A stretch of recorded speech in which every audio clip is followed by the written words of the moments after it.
Ryan, are you taking it this morning, or what's the deal? We didn't even decide who's taking it here when we go, but it's Saturday, Wednesday. We're going to talk about demand indicators and what it means to our next level and what it means for us coming down the pipe. Welcome to the HPLS podcast.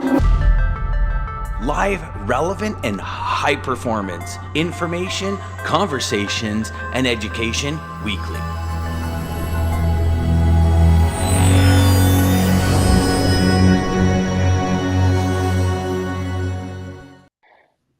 Do I sound like I mumble to you guys? That's how you normally talk. No, I'm just joking. Oh, really? You got that Kermit the Frog going on? I feel I've got a call today with a speech pathologist to try and get my voice back, right? Like to try and get my speech back. And in my head, I'm thinking, I don't need a speech pathologist. And then after I just said what I just said, I'm like, did I mumble half of that as the video was playing? I'm going, maybe I do. All I heard was. It was so bad, Dan, that Jeff's internet said, "Screw it, I'm done." You know? Yeah, I said that's out. Jeff's internet says "screw it, I'm done" when somebody farts the wrong way around his house. Like that's it goes down, you know. So, No, not now. Yeah. Hold it till you get around the block. That's a pretty Good morning, everybody. How's everybody doing today? Yeah, we're good. Awesome. We're good. Yeah. Awesome, man. Dean, Pumped for you're at today. the Women in Trucking Conference. Yeah. Huge event. I'd highly encourage everyone to go. I mean, there's a lot of vendors here. So again, surprised to see all the big truck OEMs there. The Waymo autonomous truck is here with like 55,000 cameras. It's unbelievable to see how many cameras this thing has got on. But are they doing like test drives and stuff? No, but it's just got everything but the driver, which is the bit that really puts a burr in my saddle about. So it's got everything you'd imagine on a truck. The Western Star booth, fantastic. They have the American Truck Simulator Texas. So it's a simulator that a lot of young people, I guess anybody plays these days at home, but it's on hydraulics. So it's like one of those sims you fly when you fly I've flown a 747 sim. In Sydney Airport, you're on hydraulics, and the whole thing's full G-forces. So it was funny that one of the ladies was there driving the sim, and she gets into a corner a bit hot, and I'm flashed back to my days of lifting triaxles off the ground with spring suspension to see how long we can hold it 6 inches off the ground in corners, and she starts to fall out of the in a very seat. safe way, right, Dean? In a very safe way. No, it was all meant for safety. I like what Dan tried to save that one, but this was overnight air freight. We had to keep ourselves motivated. Spring suspension. So serious thought though. Spring suspensions, you can hold a trailer at a pretty steep angle with spring suspensions really easily. Airbags are a different thing because they'll go and go and go, and then they'll hold. You just don't know what that hold point is, and that's why sometimes they go over. But anyway, so the story was that they simulated very real. So I've driven a couple of sims. This was incredibly real. I don't know if you guys have ever had the opportunity to drive these modern day sims, but this was 180-degree visual on 3 big screens on hydraulics. Nice. So full immersion, other than the noise of the ambient noise of the exhibition hall, incredibly real. The trucks on the road, like corners. I've never been a big fan because I could never get the real feel of the road, but this is a great way to get people thinking about speed and braking and corners. So that was a highlight. So a lot of the big truck OEMs are there, but the highlight. So did the lady crash, or what was the deal when she came too hot in the corner? No. So it came back down. I posted a video on social media. You can see how it goes up and up and up, and then she holds. She panics a bit, and then comes back down, as we all would do when you get to that panic point, and then it came back down. But just a lot of interactive booths. Good friends from Australia are here. Yogi Kendall, famous from the Outback Truckers. He's here with Simon Sutherland from Next Journey. They've designed a really cool bag for truckers. What's different about that one is it's got a compartment down the bottom to put all your wet gear. So when you go into a shower as a trucker, a lot of times you have to mix your wet clothes and towels and everything with all of your other gear. He's got a bunch of compartments where you can separate wet from dry and electronics and things like that. So just lots of cool technology, lots of very good speakers. And I was just super impressed with Nicole Glenn yesterday, actually. She did a really good keynote speech on her success of her business and what keeps her motivated. Ends at 2:00 today. I'm the closing keynote speaker. So And that'll be a wrap for this year. Put it on your list for next year, though. That one, it's a very good event for everybody to attend. And where is it held? Yeah. It's at the I'm going to say Anatoly Hotel in Dallas, but it might be Anatole. I could have that wrong. Yep, in Dallas. Nice. It's right next to the Parkland Hospital. It turns out I only had a short Uber ride last night. we won't go there this morning, Dean. We won't go there this morning. Yeah. So you're better now. Yeah. Everything's good. You Yeah, feel good. You feel better. Yeah. Yeah, I'll still get the load in on time, although we struggle with it. No matter what, the load always gets there on time. It's all good. Yeah. 6 inches Really? up or not, Yeah. it's all good. Yeah. Nope. That's it. I hear you. I hear you. So talk about some demand data. indicators, Dean. What's going on with demand indicators these days? So that clearly we've got softening demand. It doesn't matter where you look, you've got indicators of softening demand. Although I will caveat that with saying that Jason Miller's post yesterday was really insightful. I think he's got the best data set. The Michigan State University Ton Mile Index represents 41 freight generating commodities. I like it. It's not sort of, Cass has got a bit of truckload and LTL. ATA's got a lot of truckload and I think a bit of intermodal. I'm not sure. But it's mostly heavy freight, right? In the ATA truckload tonnage index. The MSU one is really interesting because it's kind of ton miles and it represents truckload and volumes are up 4.2% year over year. He kind of said the market's going sideways, which I thought was interesting. But the fact that his index is, higher than it's been in previous years, up nearly, just over 4%. I think it's a really good sign for freight demand. Now, of course, we've said we've got headwinds coming, early next year, but that to me was a positive indicator because I think most of our, as Jason also says, 58% of our ton miles come from the manufacturing sector. I think we've got some manufacturing numbers out today. I'm not sure on exactly what they look like.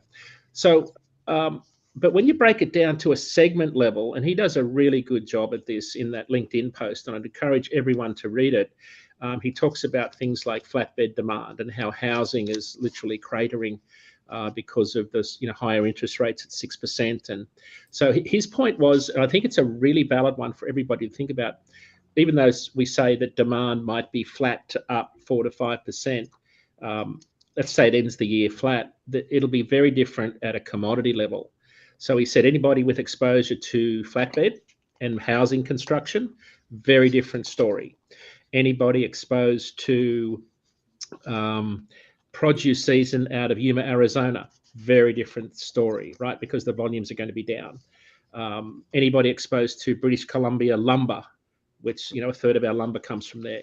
They're talking about closing down certain shifts at sawmills. Volume's going to be down there. Other sectors, I think volume's going to be up in other areas. So I think it's going to be one of those. This is sort of a continuation of the pandemic, right? Where we saw some commodities absolutely tank and others go through the roof. And it kind of, that's what Jason's implication was, that's what we're going to see in the freight market. Your experience of the freight market will be dependent on what sector you're in, which again is, Jeff, Ryan, Dan, that's probably no surprise to anybody, right? I think there's a few carriers out there that are generalist and haul a bit of everything in that dry van. But and part of what my keynote speech today is talking about, you've got to understand the demand for what you haul. You've got to understand who's buying it, what they're buying, what the long-term trends are, and find a niche and service the heck out of it. So I think that the guys in the spot market on the fringe, so the carriers that have very little bargaining power, that are in the spot market, haven't got any fuel recapture program, who paid a lot for trucks, are probably going to find the next 3 or 4 months really, really difficult. And I say that with all sincerity because this is, you walk around the conference here in Dallas and everybody's talking about, got to understand your operating costs, got to understand your operating costs. Well, for 40 years, I've been in trucking. That's not what people do. They don't understand their numbers, intuitively. It's not a subconscious reaction to know that I need, my break even's 207 a mile and I need to price it at 250. Like it's not in trucker nature to be like that.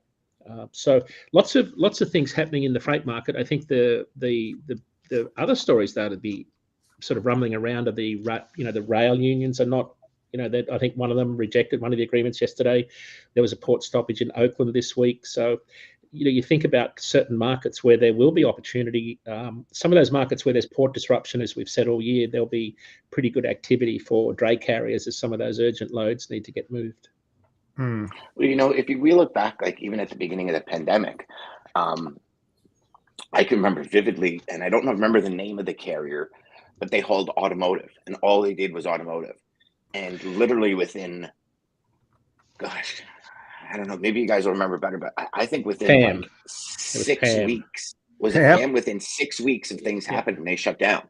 Because like everything they had was focused on that automotive. And when all the automotive kind of went with the steel and all the tariffs and all this stuff that happened, like literally within 6 weeks, they were out of business. Or now maybe they just decided to close, but they were out of business. And the commodities you haul are very important to the vitality. And this is where a lot of carriers and brokers, it's like, oh, I got in with this automotive company, just as an example, and I'm doing like 30 loads a week, and you make little margins on like 30 loads a week, and everything seems busy until something happens, and then it's like, oh wow, hold on here. I mean, the town I live in Erin, there's a truck that goes up Main Street for the Toyota plant in Alliston.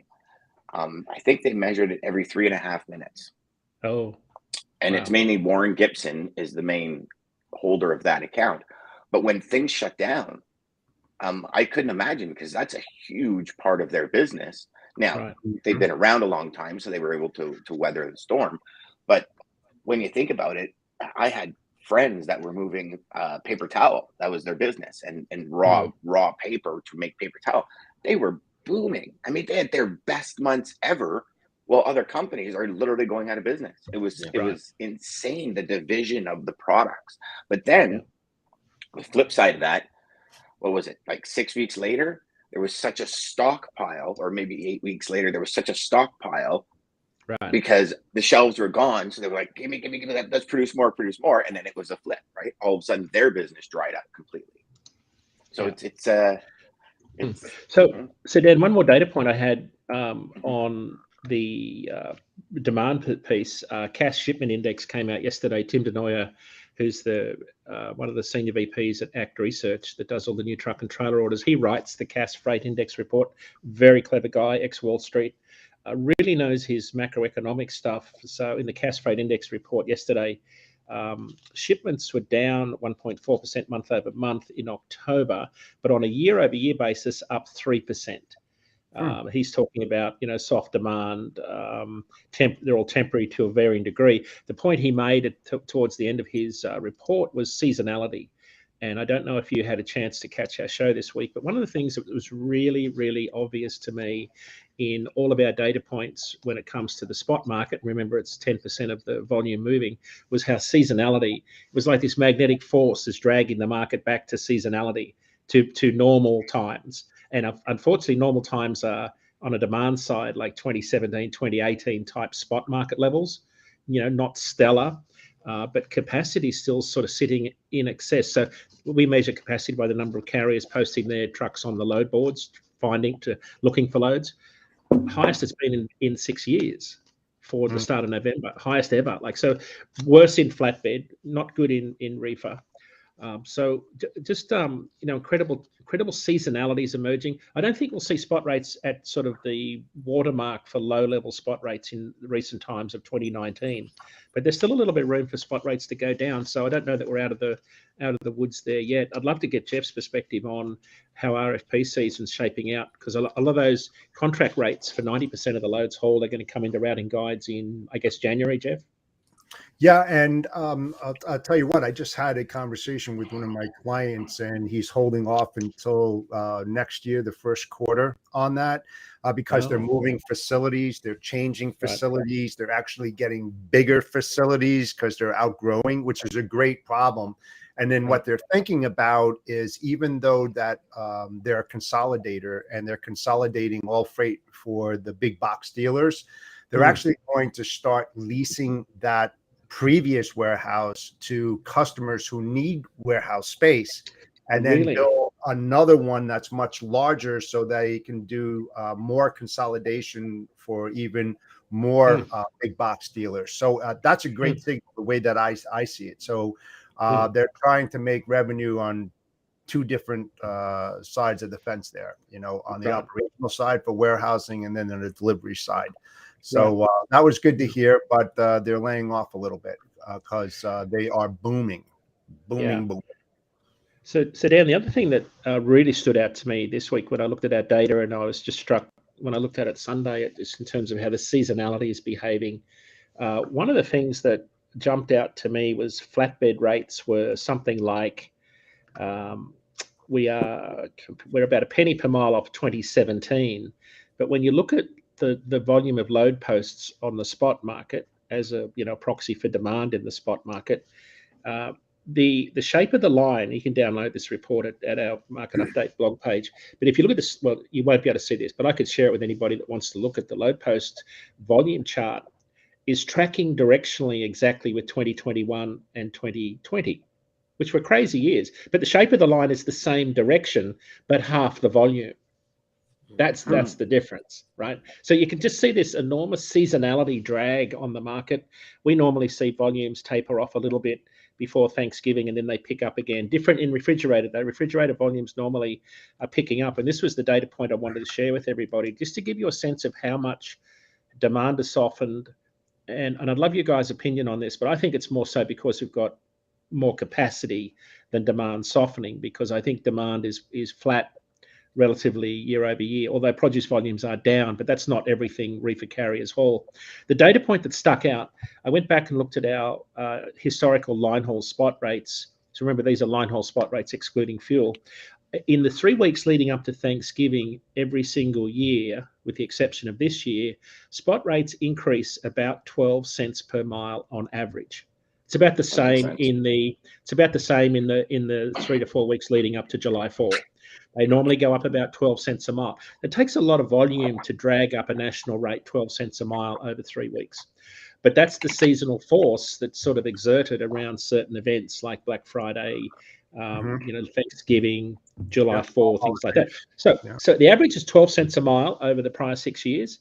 This year, when you look at the 2 week cycle of spot rates reefer, they've gone down 2 cents.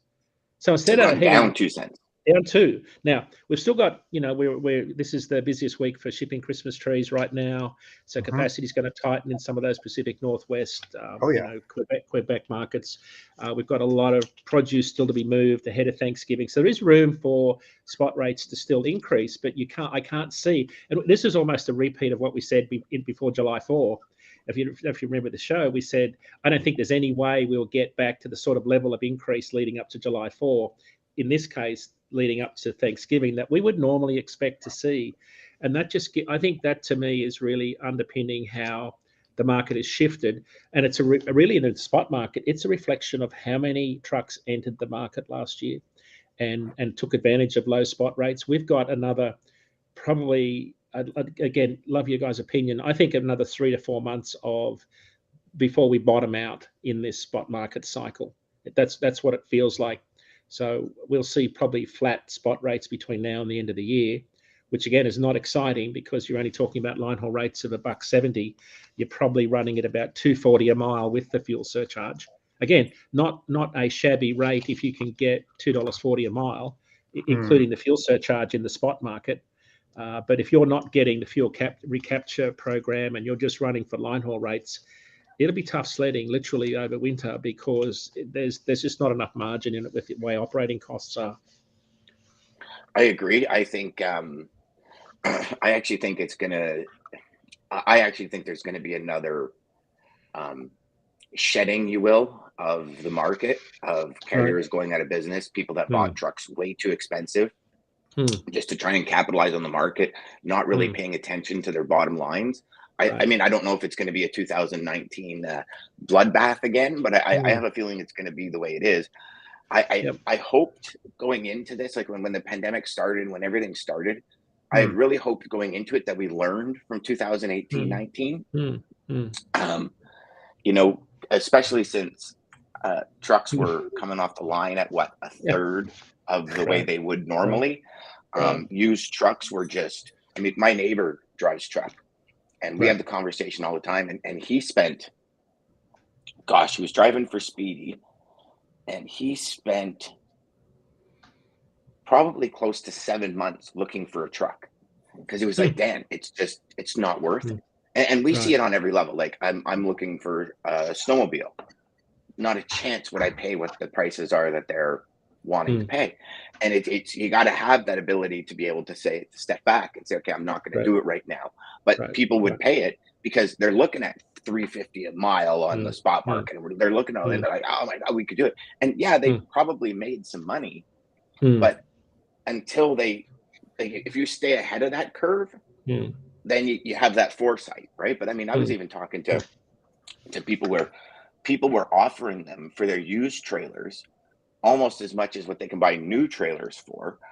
And like, it was insane, Jeff. It was insane. And I mean, I remember having a conversation with somebody and he was like, I'm trying to tell my CFO, let's do it. And he's like, well, how are we going to replace it? And he's like, yeah, you're right. So they ended up not doing it. But I honestly think there's going to be a cleansing. You know, we talked about this last week. We did. Guys, on Friday, we talked about it when, like, even in these markets, you have a cleansing of salespeople, not just companies. Oh yeah. Like the whole industry gets cleansed. And the people that are like that I'm going to say care, and I don't know if that's the right word, but the people that care about their career, the people that decide to elevate and level up their education and level up their skills. And I think that's the same way on the carrier side, like leveling up their education on what it costs to run a truck, leveling up their skills on how to maintain the trucks in a proper order. Like, I think this is the evolution of, or as they say, the growth period for some people, right? Because Dean, you and I both, I mean, all four of us know there's going to be some companies that make a mint in the next 6 months. So I think one of the points you make there is about, experience, knowledge. I think that we talked about this on the show, that people have this time around, a lot of people first of all said, hey, what's a fuel surcharge? How do I get me some of that? Especially the guys in the spot market. So I saw this massive transformation in people's knowledge base around the fuel recapture program. And then guys and girls were starting to add it into their rate discussion, so they were figuring out, because when you're dropping, as we've said on the show repeatedly, well over $1,000 every second, third day, it really hits you in the face in terms of what it really costs to run a vehicle. At $5.31 a gallon, what are we up about $1.70 a gallon in the last year in diesel prices? My point is, I think this is what my gut says, and I'm not always right. I'm wrong a lot, but my instinct tells me that if carriers are still operating now, and I'm talking about smaller operators, if they've got this far after diesel prices went up that much and they're still doing, reasonably well, I'm optimistic they'll be able to ride this out. Now, the bigger fleets, though, that are running closer to the wind, that have driver turnover problems, utilization level, they can't get enough miles into their trucks to keep drivers, they've got turnover problems. That may be a different story, especially if they've got pretty high debt levels and they're chasing freight. They're not specializing in anything, and they're, not like Daman's business where he's got a niche and a great customer base and a fantastic business model. There's a lot of other carriers out there that have grown. Because one of the themes of the conference here is, growth for the growth's sake can be really dangerous. And I think there's this notion that, it's linear. More trucks I add, the better I'll be, which everybody kind of laughs and smirks at that, because if you're in trucking, you'll know that, more trucks means more headaches, more problems, and maybe most likely more inefficiency. And that's one of the challenges they've got. So I think this could be one of the biggest growth areas we saw in the last 2 years was between 1 and 40 trucks, which again is kind of the bulk of the industry anyway. It's hard to break down and say which segment, but predominantly mostly owner operator. So my instinct is that if they're doing okay now, and I kind of take a litmus test with drivers on social media, and I talk to them and give them a call and find out what they're doing, how they're going. None of them are saying we're desperate and we've got to sell. Now, of course, you'll see the odd video on TikTok where people would, are complaining, but those people would boo their own grandmother anyway. Like, so there's nothing ever good going on. They have complaining videos on TikTok? Yeah, apparently. It's a really good insight into the trucking industry. It's I'm absolutely fascinated by it. I mean, yes, you see a lot of what goes on out there. It's not a lot of fun for a lot of drivers, but of course it's biased. You don't see all the guys and girls out there saying how wonderful it is and how great it is, and look how fast this shipper unloaded me. Maybe 1% of the time. Most of the time, it's a war story. So. Yeah. All you know what I'm dumbfounded about, Dean, going back to your comment that they don't understand their operational cost. I can't believe that. I mean, everybody, even personal life, business, they should know what their costs are. I mean, especially in this business, it's just dumbfounding. In any business, Jeff. Yeah, any I mean, come on. I mean, that's like 101 shit. I mean, that's unbelievable. But it comes back to, I use the analogy of insurance companies. Insurance companies love underwriting truck fleets because it's huge licks of cash, right? And they use that cash to invest on the money markets to make money. That's how they make a lot of their profits. Now, underwriting profits are elusive at best for a lot of the commercial auto underwriters. They're usually paying out $1.05 for every buck in premium on commercial auto because the losses are pretty bad when they get into the multiple reinsurance layers. But it's the same sort of logic. Truck drivers, when they have this cash flow operating mentality. How many loads do I need to do this week? How many miles? Oh, I need to make 20 grand this month. I got a 10 grand fuel bill. I got 3 grand in truck payments. So it's kind of this mentality of I got to generate cash on the front end to pay for everything else at the end of the month. What I've got left over means I'm making money, and of course that doesn't always work out, especially when a lot of people in the last 2 years came into the industry with very little business experience, let alone trucking. And that's one of the big things that we see at conferences like this today and at Freight Fest was the educational piece, the emphasis on being good at the business of being in business. And that would apply to everybody in logistics, in broking, every single business. I just find it's less about, driving a steering, loading a truck. If you're in logistics, you've got to be a student of this industry and never stop learning. I've not stopped in 46 years of being in this business. It's a fascinating industry, but the one thing that's evident is it's always changing and there's always something new you've got to think about. I always say that. Always, man. Yeah. Yesterday is gone. You have no idea what tomorrow is going to bring. Just live in the moment today. Do the best that you possibly can. And brace yourself for tomorrow because something's going to happen. You don't know what's going to happen, but it's going to happen. Yeah. So Daman makes a great comment there, Dan, about he thinks Q2 next year is when we'll see some of that impact. I think he's absolutely spot on. On our contract freight side, on our shipper side, we're not seeing.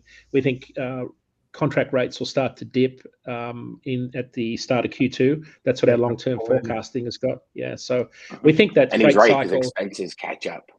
Yeah. Because you'll be chasing cash flow. If demand is soft in the first quarter of this year, a lot of guys will be trying to keep their trucks running. And it's hard to get trucks back on the road too because you have your holiday breaks, you've got Thanksgiving and then Christmas holidays. A lot of utilization level, drops. When I track miles on interstate highways, it's something like 7 to 10% of capacity drops out over Thanksgiving and then the week between Christmas and New Year. And then it takes time for drivers to come back on. One of the anecdotal stories we've heard from large fleets is drivers have been making so much money, they're really looking forward to spending more time at home, which again affects your seated availability of trucks. So I think there's a lot of sort of nuance to what's going on, but I think Daman is absolutely correct. The bottom of this cycle, when we'll start to see the most pressure is towards the end of Q1, Q2. The wild card, of course, is diesel prices, and we're not sure. I mean, they're forecasting them to come down, but heck, they've gone up 30 cents in the last 4 or 5 weeks when I look at our chart here. So, it's not much fun. Yeah, another thing that impacts it is the owner operators out there when you have bad weather. The risk factor that the money that they're making, they're paying a mortgage not just for their house but for their truck, and a lot of them don't go out in really bad weather, so that affects capacity as it does. Won't That's take a great point.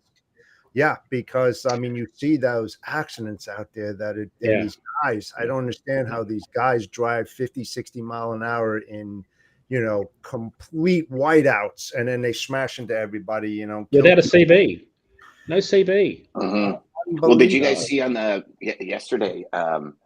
in one of the group chats I'm in with a bunch of sledders, they started posting pictures of the polar vortex coming down for the East Coast this time. And like apparently over the next, if it hits the way it hits, there's like feet of snow. So like up Sudbury and North Bay for us, they're talking 4 or 5 feet of snow. If this polar vortex does what the Weather Network and everybody's saying it's probably going to do. Wow. And then it comes all the way down to the East Coast, like down into South Carolina and North Carolina and stuff. And it's when you're looking at it, and you're looking at kind of the way the Weather Network has it mapped. And I don't know, I mean, it's like anything, right? So we were supposed to get 5 centimeters last night. I don't know if we got that, right? It's kind of the weathermen are the only, or meteorologists are the only ones that can wake up every morning and go on a dartboard and still keep their job if they're right or wrong, right? But but you look at that. So now you have that's going to play into right around that Thanksgiving, beginning of December timeframe. Right. So you have another polar vortex, like what happened in Texas 2 years ago. Was it, Dean? 2 years ago, I think? Oh, yeah. Was it 2 years ago? February last year. All the accidents on the bridges and stuff like that. Oh, yeah. That was bad. Last year was Texas? I thought it was the year before. No, it was 2021, right? Yeah, I think it was last year. What I saw on YouTube and stuff that. The bridges were freezing up, and it was bad. It was really that was when we saw capacity just that really affected the market, and it never really recovered. So good. So now we're into that time frame in the calendar where this is going to have a huge impact, or things like this are going to have huge impacts, right? Like it all adds up.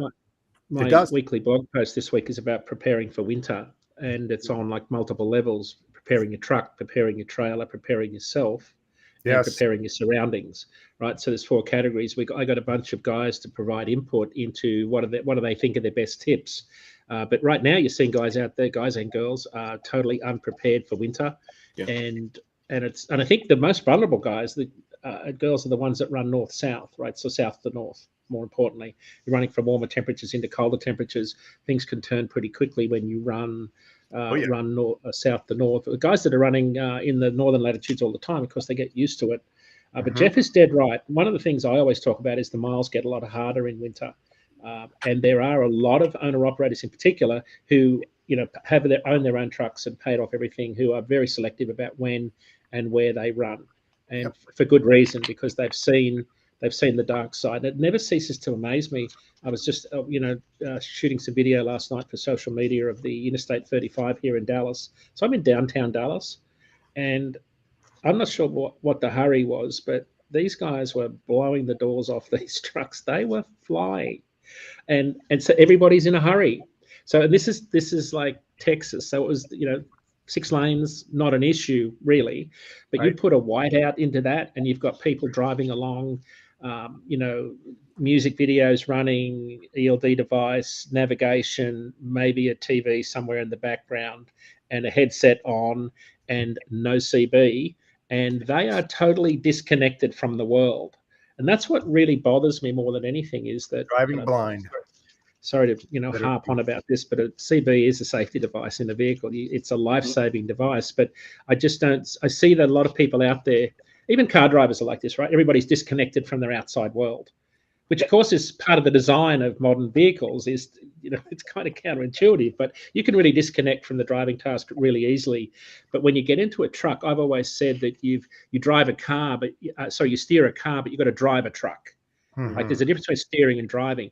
But these modern day trucks, I sat in the new Western Star yesterday, and man, digital dash, we got ergonomics out the wazoo. This thing is like a Rolls Royce. Quiet, I think, nah, give me a Caterpillar with twin sticks and straight 8 pipes. Like, I want to drive this thing. I don't want to sit here and go to sleep.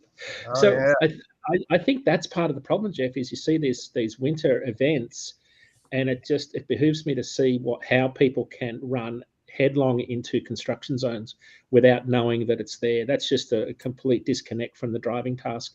And that is, unfortunately, what we see in winter. It does impact capacity. You're Yes. absolutely right. And of course, it must happen on the asset or the non-asset side in terms of trying to find carriers that are willing to take loads. Because on the flatbed side, right, you've got frozen straps, you've got frozen chains, you've got just the whole wet weather thing. And Damon's got a great point. We have weather alert services that pop up on our ELDs for the drivers. That's a really good point. I've worked with some fleets when I was at Omnitrax. We would geofence certain trucks with lower tenured drivers. So we would geofence their truck and then integrate the weather feed so that as soon as the weather got bad in a particular area, we would be sending pop-up alerts to the drivers. That's very clever technology, Damon. It's a really good way to give drivers visibility because, as you know, whiteouts and squalls can happen in an instant. Oh yeah, you can go come from in real clear fast. sunny days. Yeah, exactly. Yeah. See, I use Waze all the time. Like even if I know where I'm going, I just put it on because that I find, you're talking about staying connected. Yeah. That to me helps me stay connected because it'll show you when something's on the side of the road or if there's debris and it's all user based, right? Yeah. An idea like that for trucks. I mean, it's kind of flip side, right? Because if you're the only one in the car and you see a car on the side of the road and it's not mapped, you're like, click, click, click. Now you're not looking at the road because you're trying to, so it's kind of two ways. But from a four-wheeler perspective, I find Waze keeps me connected to the best possible routes where there's a slowdown. So you can literally, as you're coming up, and if you have a blind turn, for example, and you see red here, well, it's slowed here. So you kind of slow down as you come around the corner instead of coming around at a $130, and all of a sudden you're like, oh yeah, I should probably hit the brakes. Hey, Dean, I just realized. Sorry. Dean, did you see the all the warehousing and stuff down in Dallas that we were talking about? I did. It went for a drive. Absolutely breathtaking. Unbelievable. Even on 35, when I was driving down there, you're absolutely right. These trucks are hauling butt, and they are unbelievable. It's because of all the warehousing and stuff. I mean, they got places to go. They want to get there quick. But it's just amazing how it exploded down in that area. It's just crazy. Every second truck, Jeff, was a 40-foot international box. A few 20s and 40s, but a lot of imports. You could see all that volume coming out of Houston, coming up that interstate. Just before we dive off weather, I suddenly realized why I've never seen one of Damon's trucks on highway through hell, through the Coca-Cola, getting stuck and having to get dragged out by the wreckers. I now know why. He's got all the technology. There you go. Not getting stuck there. They don't want to have our acquiring drag them up the hill. They're serious truckers up there, though. I have a lot of respect for British Columbia truckers. They don't come any tougher when it comes to that part of the world. Even when you get up like near Grand Prairie and it gets into the -40 region, when you're up there in the oil fields and the tech coal area up there, that's brutal. A lot of admiration for Canadians for lots of reasons. But just Damon actually put a very good point. Damon just put a very good point that the scariest times is at the beginning of winter and at the end of winter, because we always have those freak storms that come in, or the freak this or the freak that they always say when you go to take your snow tires off in Canada anyways, just wait another 3 weeks because something's going to happen. And you see it every year. Like today we had snow. And did we have snow Monday, Ryan? Was that the first snowfall? Was it Monday? Not in my area. I'm in the city, so we didn't have. Yeah, our big snow was yesterday. So now we have snow in the city. If you go to to see the accidents, it skyrockets because everybody's like, oh well, I'll wait a week or so to put on my winter tires. I'll wait a week to put on my winter tires, and all of a sudden, boom, and they're like, oh, I got to go to work, and their cars are all over. I have my winter tires for my car on Kijiji right now, and in the last day and a half, I've gotten 40 people that want my tires, but it was like crickets, and it's literally they say 3 degrees or colder, put on your winter tires, and it's the same thing, especially out west. Yeah, in Buffalo, the lake effect, right? I mean, comes in there, they get 3, 4, 5 feet of snow just like that. Unpredictable, but when it comes, it comes. Oh, really, right? Yep. Mm-hmm. I don't. I've never done the winter tire thing. Never. I don't know. Maybe is it a Canadian thing? Because I just run the same tires all year round. It's law in Ontario. Oh, really?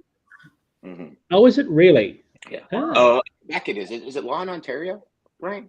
Yeah, it's a lot in No. Ontario. So because It but you is a can't lot put on Ontario, chains. yeah. Yeah, you can't put chains on, but you got to Yeah. have your winters on Yeah. because like you just Yeah, see and families like it's on chilling.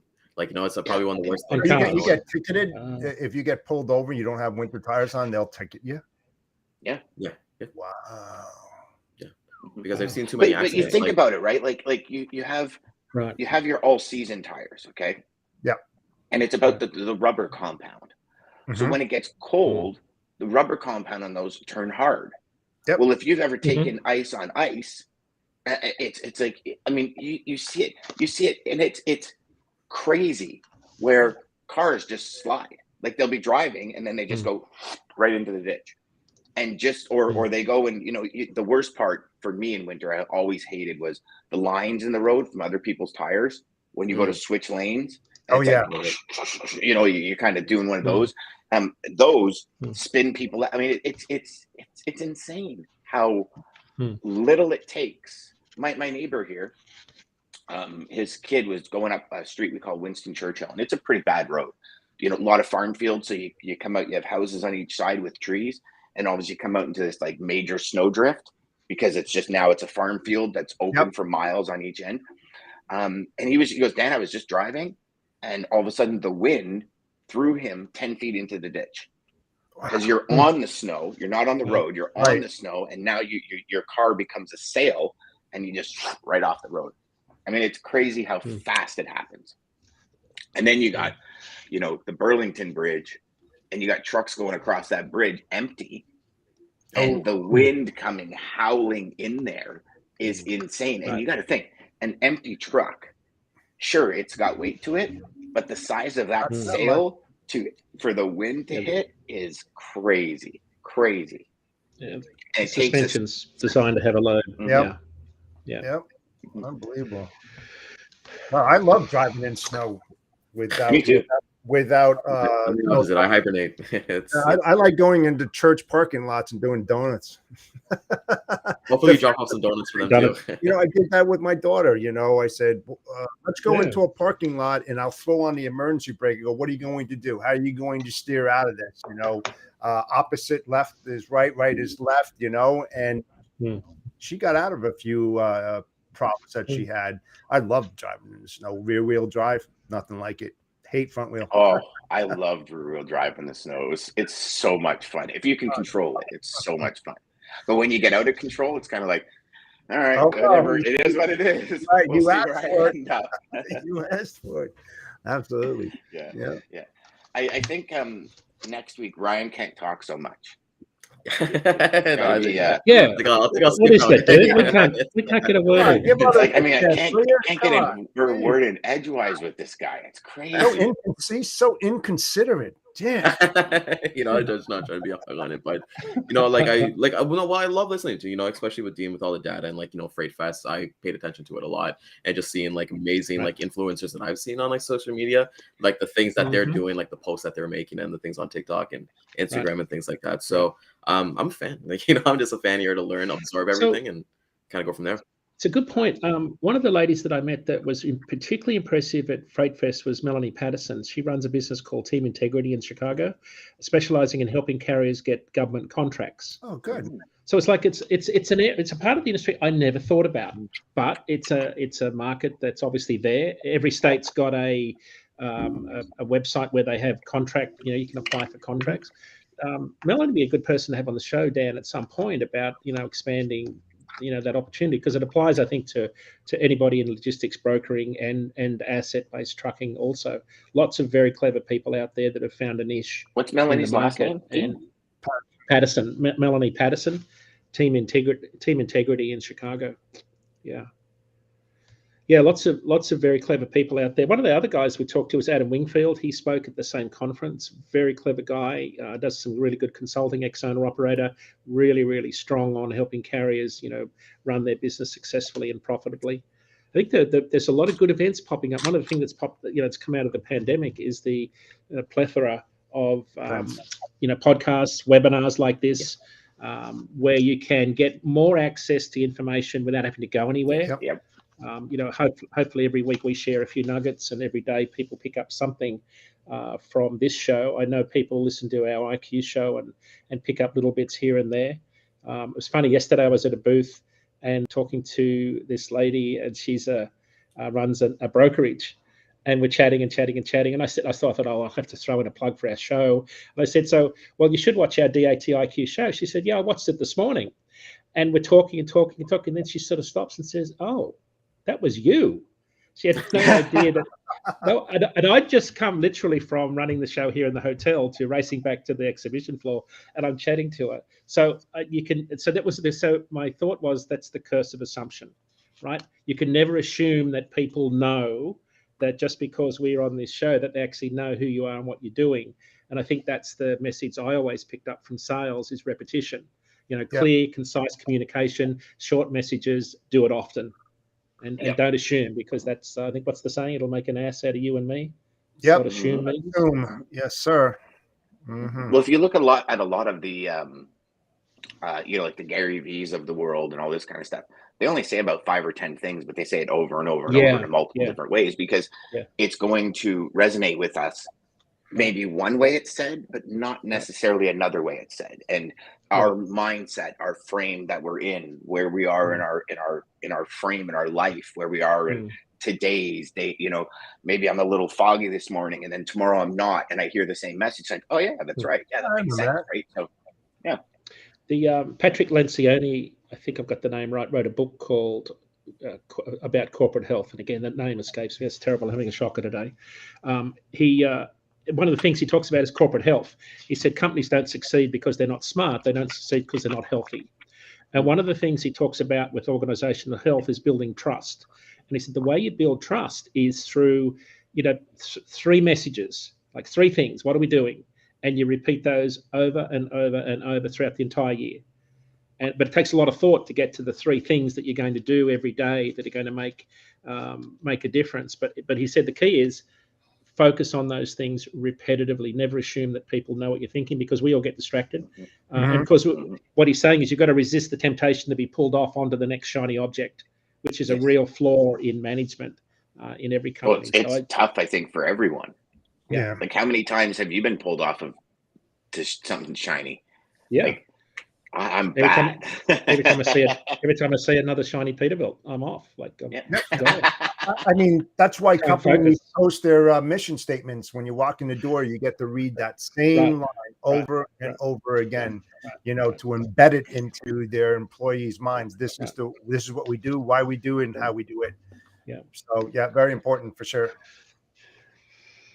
Awesome. Dean, I wanted to ask you about basically that Hurricane Nicole. Did we see anything actually happen with that freight in the freight market there? Because I know we kind of said because of Ian, it's been a little bit slowed down, but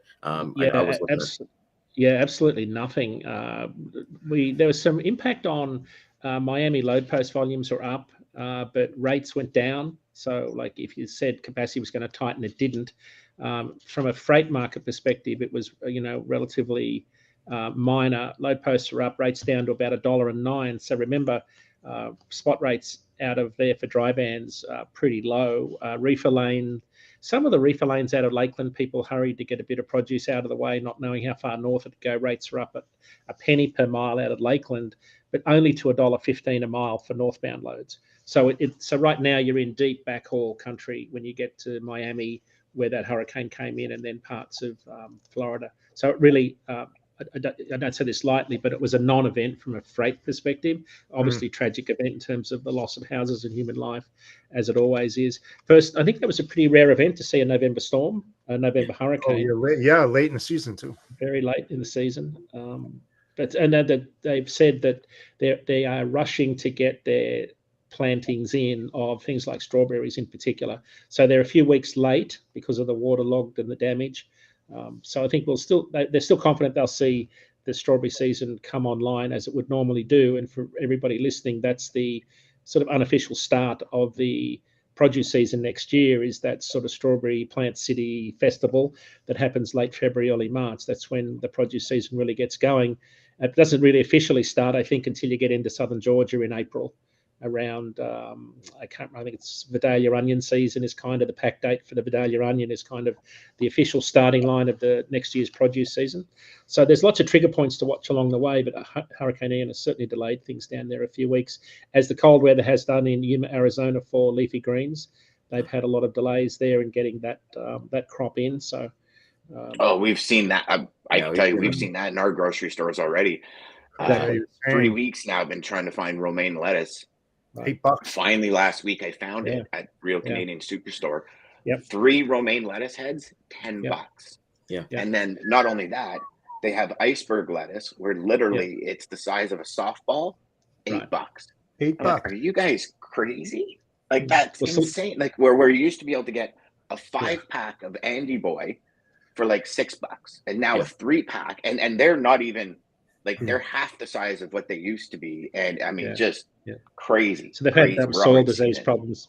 The soil disease problem in Salinas it's been killing the lettuce right at harvest time. So they've had a real issue there with both weather and soil disease. And then of course we've got cold weather and no water to speak of in Yuma, Arizona.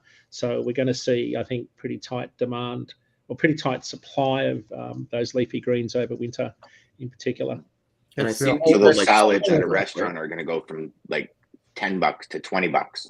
Well, I think they switch over, right? Like they switch over to like, even for us, when we went to the grocery, we saw romaine lettuce for $5.50 and they're normally like $2, but you still see the cheaper prices for like the arugula and like the spinach and like the mixed greens. So I think people are just going to switch over to that because I'd love to talk about like the financial impact. Like, you know, you look at Subway, let's say they stop selling romaine lettuce or they upcharge, right? Like now it's like $10 to get a sub, even like a cold cut sub, right? So you look at those little trickle effects and you just see everything kind of, okay. Exactly. Like, and it goes back to like the first video. For every industry, it's all about supply and demand, right? If the supply is plentiful and the demand's not there, you're going to have cheap rates, right? But well, and none of that, like if you look at Subway, for example, like Ryan, I don't know how long you guys have been going to Subway. I've been doing Subway for decades. The meat is a third of what they used to give you. Oh, it always like right? Like here's a tip, guys. Here's a Ryan tip for you. This works with burritos too. If you're ever gonna get double the meat, wait for them to put the first set of meat and then you ask them for double the meat. Don't say you want double the meat when you start because they'll do that regular portion. But Dan, you're so right, because I think even with Subway, they even have to classify their bread as not bread. Like it's actually like cake with the sugar in there and things like that. But don't get off topic, but we're gonna see the quality decrease. I don't know about you guys, but my wife and I, it's better to cook at home, like, you know, and you cook whatever you want and you know it's the same price. So it's just what's really good about this is now we're going to get a new sponsor, Subway. So thanks for mentioning. Well, they need a new one after Jared and his whole stuff. So. As soon as that came up, I said, "Who's going to go to the Jared side of Subway?"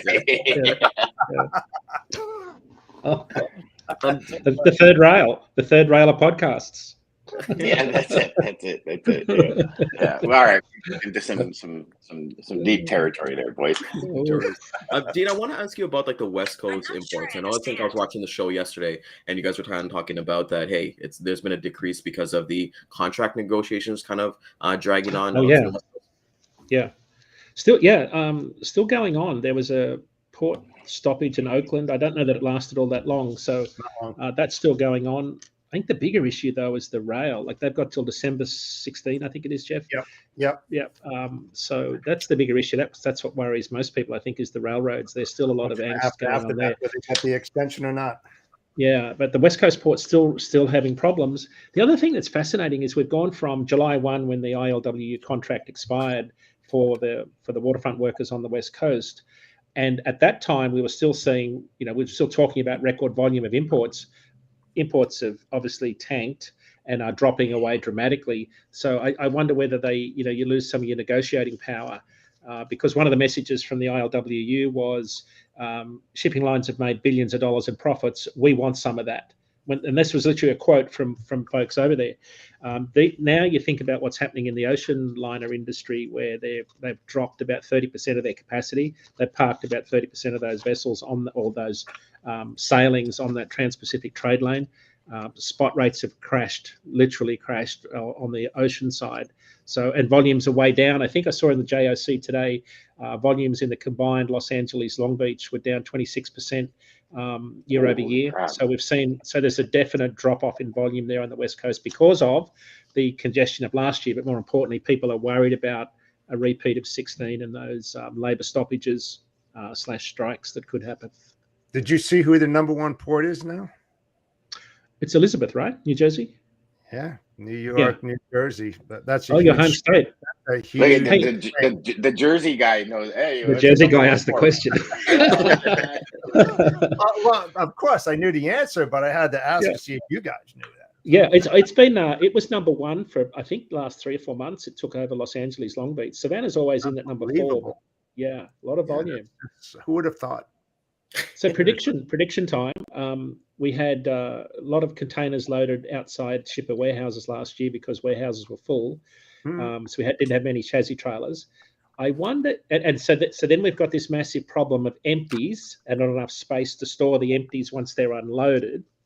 So what are the odds that this time next year we're talking about a massive pile of empty containers that we just don't have a home for? There's no freight to put in them because we've ordered so many new containers and chassis trailers. Like, so that just to me feels like a normal reaction, a bit like over ordering retail freight for a demand that kind of disappeared and we've got bloated inventories.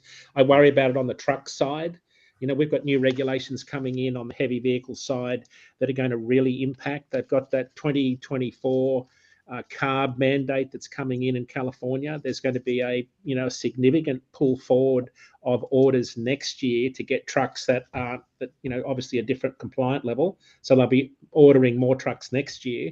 So look, these are really interesting times. I can just see when fleets start to get new trucks out of factories middle of next year, they'll flood the used truck market and you'll have a massive amount of trucks sitting around, trying to find a home. So I think we're still going to see a lot of market disruption before we can say that we are, through this pandemic. And when when that container thing happens, I think it'll be your best time to build a container home. Right.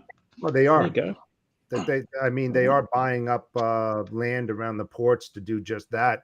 But the thing is that when these new vehicles come into place, because of the new regulations that are enforced, these owner operators aren't going to buy those used trucks because they're not going to be in compliant to go to the ports. Right. So 2010 and older. Yeah. So what's going to happen with them? Secondly, with the imports that aren't coming into the West Coast, you can see warehouse space starting to free up. Not the case on the East Coast, because that's going to run into a lot of problems. But I do see warehouse in the very near future. I apologize, guys. I got to get going. This is my hospital. I got to get going. I apologize. Okay. See you guys tomorrow. Great show. Thanks, brother. Okay. Thank you. Yep. So it's going to be interesting, Dean, what we're going to see coming, and same with Houston as well. Yeah, I think that for those of us that are in planning, I'm not in planning, but if you're in planning, asset allocation, route planning, finding out where shippers need to route freight, this West Coast shift is going to change how you think long term about long haul freight. Like, because the west to east intermodal model will change because more volumes coming into the the ports along the eastern Gulf Coast. That affects how you run your trains, where you position your 53-foot intermodal boxes. That affects your trucking operations considerably. A lot of people won't be sending their trucks to the West Coast because there's no volume coming back out. That's going to affect a lot of carriers. I don't have the answer, but I just know that's going to be. Look at the rate swing too. Look at the rate swing too, Dean. Right? I mean, it was always more expensive west to east, and it was always less expensive east to west. How long is that going to last before those rates start going up with the influx of imports that are coming into NY, and J? I mean, you'll see that swing. Don't you agree with that? I agree completely. Yeah, they're starting to. The big difference between the two is starting to. That gap is closing. That's the point. Fascinating stuff. Yeah. So get prepared. That's going to happen probably early next year. Because they can't, it's not sustainable right now. It may be for a little bit, but I see them changing. It's in the works. It's in the works. I love watching the G20 summit. Is it the G20 where President Xi G20 right now. That's going on right now. President Biden are meeting? You know, you kind of think about that global stage and these relations, and you know, the two superpowers, right, in terms of economic contribution to the global economy. China and the US are sort of the two big players in that. You've got lots of domestic unrest and people wanting to nearshore and get a lot more goods made here in the US. It's just to think that you can buy something, you know, for $2 that's made from parts from 6 countries and have it, you know, delivered overnight by Amazon. It's like, how does that happen? Like, I still can't figure all that stuff out, and how people make money at that. Maybe they're not, but maybe it's a volume play and you're making a penny per item or something. That I was just about to say that. Yeah. You know, Right. they have to sell 100 of them to make maybe $20. Yeah, you're gonna do that. And it's crazy that you say that, because last Wednesday I went to something expo called Pro Fusion, and it's for photo and videographers. So Canon was there, all the big Nikons and all that stuff. And just hearing them talk about the big parts, like these lenses have gone up like exponentially, but they were literally saying, like, I had a conversation with them, we're like, where do you get all your parts? And they're like, some of them say they don't know, like, you know, they'll ship it from like China to Australia to go get something done, then back to the US, and then back to there just to get printed. And it's like, you know, all these moving parts, right? And it's just something as simple as that. So we bought a new Land Rover Discovery 12 months ago, and because of the semiconductor chip shortage, they only give us one key fob. So in a family with 4 people, one key fob's not good for a family of 4 people, and especially when my wife happens to leave it in her handbag and take it to work and leave me without wheels. And so I called them and I said, you know, about that second key fob, you said you'd give it to us when the supply chain eased. No, we're still selling brand new cars with one fob. God, a year later. Yeah, we're on a waiting list right now. Yeah, but you know something? That's all about making money, because they know that what's the high probability you're going to lose one, and now you're going to spend $350 to replace the damn thing. You know, I'm waiting for the call. Yeah, I'm waiting for the call to say, I'll come in and we'll program it for you, and while we're there, we'll just have a look under the hood, see what else we can stick. Well, you know, it's really interesting when you talk about the automobile industry, right? Everything that we buy that's sold new is built to break. They know exactly when those parts are going to last, and that's where they make all that money on the replacement OEM part. Aftermarket, they know precisely, and that's how they're able to put that cost factor on when they sell that car, because they know they're going to make X amount of money on that car in 10 years after the sale, and it's usually a lot more than what you paid for it. Funny about that. Yes, that's crazy. Like, that's why I like the 90 Civics. But gents, a great episode. Great show. I had an amazing time with you guys. I learned quite a bit. Dean, thank you again for always being here every Wednesday. Definitely something that we definitely love. Everybody, thank you for coming out this morning. We'll hit the replays again at 12 p.m. and 3 p.m. Eastern time. And good luck, Dean, on your keynote this afternoon. Thank you. Yes. Is that going to be live anywhere, Dean, or is that only conference only? Okay, so it's strictly... I think it'll be recorded. You'll be recorded. To catch it later. I'll check it out.